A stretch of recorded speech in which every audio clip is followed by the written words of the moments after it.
Alright, it's Tucker today. I'm back with another Transformers review, and this time I got something special. This is what I used, what was left of my tax refund from repairing my car. I got this special guy. This is the third-party iGear Mini Warriors IW04 UFO. He's basically a modernization nod towards the original G1 character Cosmo. First of all, let's take a quick look at the packaging. And since this is a third-party figure, they have nicer boxes. We got a UFO in robot mode, vehicle mode. Got a bunch of logos all over the place. We have a warning on the bottom, recommended for ages 18 and up.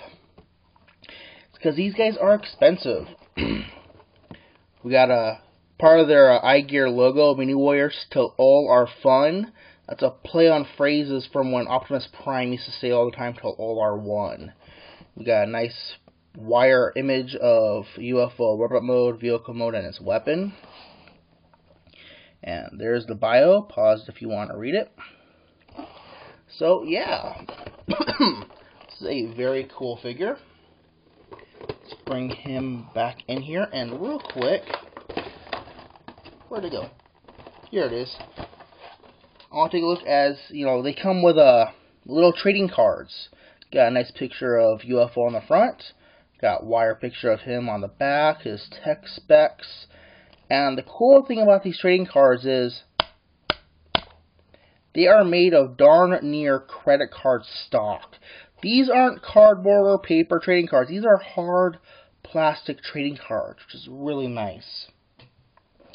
So, and yeah, I didn't throw the box for a reason. I'm going to hang on to that box, because this is, like I said, third-party figure.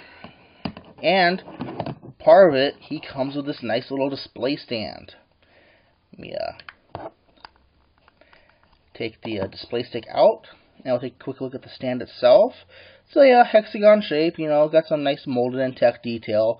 Best part, though, is all the peg ports it comes with. There's one in the middle, one on either side, and one on each of the sides. He's got 9 spots where you can stick his little display stick into, which is really cool. Then there's the display stick itself. It's a nice clear plastic display stick. Now mine came broken out of the packaging. Right here in the middle, the second joint was broken. And I was able to glue it back together again, but now it won't work. I went on TF Source, where I got this guy, and said, hey, it came out of the packaging broken, I was able to fix it, but now it doesn't work. They got back to me earlier today and said, hey, sorry about that, we're sending you a new one, which is awesome, so really good on them. Normally, this joint right here bends back and forth, this one would go back and forth, and then this one would go back and forth, but like I said, that one's not working. So, UFO himself he's a puck. He's a flying puck, but that's cool, He's got the painted in black windows, got the panel lines all over, little spots of yellow to break it up. Got the engines on the back, got the bubble dome in the middle. And I like how they got the vents all along the sides. That's really nice. You flip him over, and yeah, he's very plain. Got the silver spots there. There's his legs, there's his hands, but he's a spaceship. You can get away with that. So, and normally, you can peg the gun into any one of these ports, which is really cool. But I like to stick it in the middle, so you get that whole destroy all humans, flying saucer, underside death ray going on, Let's put that off to the side. And bring in some of my custom-made blasters, because one thing I didn't notice until I was just kind of sitting down staring at my new toy, this is a 5mm peg. So, if you have the extra weapons, you can really arm this guy up. Look at that. Yeah, that's cool looking. I still got these spots open too if I want to put something in there too. So, in case you're wondering, I made these from some type of Star Wars blaster rifle. I just took some silly straws and glued them on the end there, you know. Let's bring in some comparisons. We have Generations Drift, and yeah, UFO is a small figure.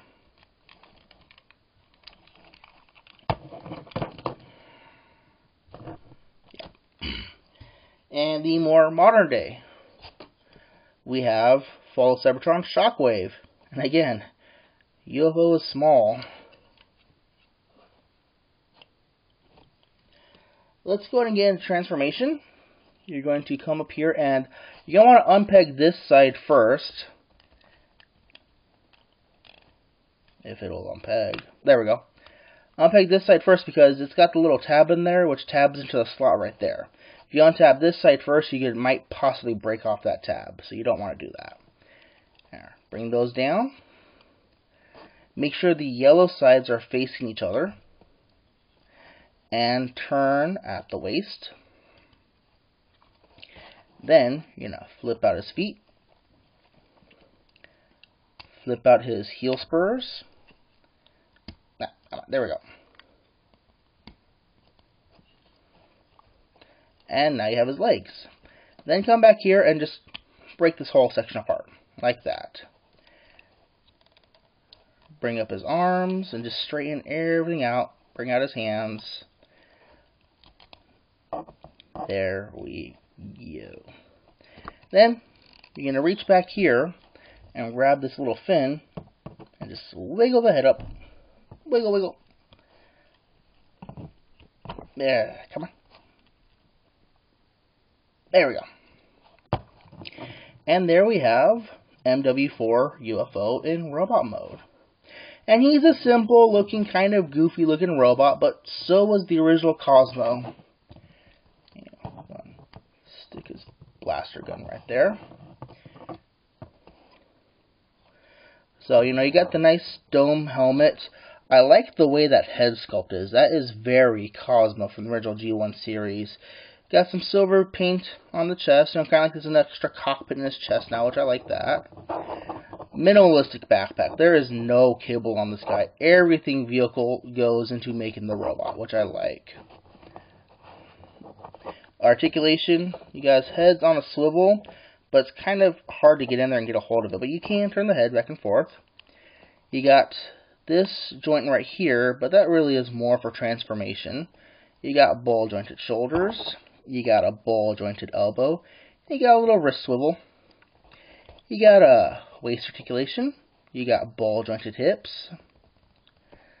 And as them being ball jointed, the hips are kind of a little likely to pop off, but they pop back on pretty easily.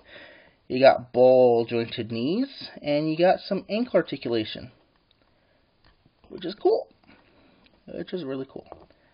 There we go. Now, let's bring in my comparisons for robot mode. Here we have Generations Drift. That's the same mold as the, no, Generations Blur, same mold as Generations Drift. And yeah, UFO is a pretty small figure. Our modern day comparison, we have Generations Air Raid, same mold as the Shockwave figure. Again, UFO is a small figure. So, one cool thing, let's bring this base back in here. Set that up. No, let's use the other direction.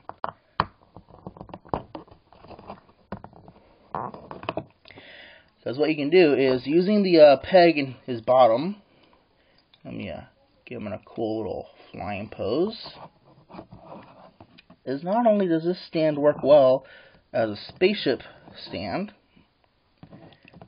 but it works well as a flight stand for UFO in robot mode, which is really cool. You know, the stand is not just for one mode or the other. You know, it's really useful. This, as I said before, is a third-party figure. As such, they're limited prints. I don't know how many they make per run, but I do know that Hasbro usually makes like 100,000 of their figures per run. So, these are short prints, and they tend to be kind of expensive. This guy I picked up from TF Source, which I'll put a link down below if you want to go find it yourself. He was $40 with shipping. So, that was after shipping. So, I think I got a good deal on him. I'm happy I got him, but they are expensive figures, so be sure what you're getting. Be sure you really want them, and they're not meant for kids. Remember that. So, it's been Talk today with a review of the iGear Mini Warriors MW4 UFO, and thank you much for watching.